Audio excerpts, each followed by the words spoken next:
नमस्कार मंडळी, श्री स्वामी समर्थ. तर चला आज आपण बनवणार आहोत काबुली चण्याची भाजी.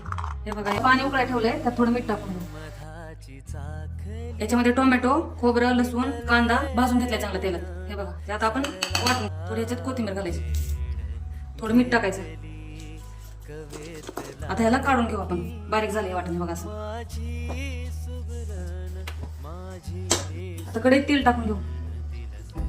तेल तापले, आता त्यात जिरे टाकून घेऊ. आता हे वाटण केलेलं ह्याच्यात टाकू. आता याच्यात 2 मिरच्या कापलेल्या असतात. काळं तिखट, हळद आणि गरम मसाला घेतलाय ते टाकून. आता याच्यात थोडं गरम पाणी टाकायचं. मसाला आता चांगला शिजलाय बघा. तेल थोडं त्याची शिजून घेतले ना, चणे टाकायचे बघा शिजून. आता याच्यात थोडी कोथिंबीर टाकायची. आता याच्यात गरम केलेलं पाणी टाकायचं.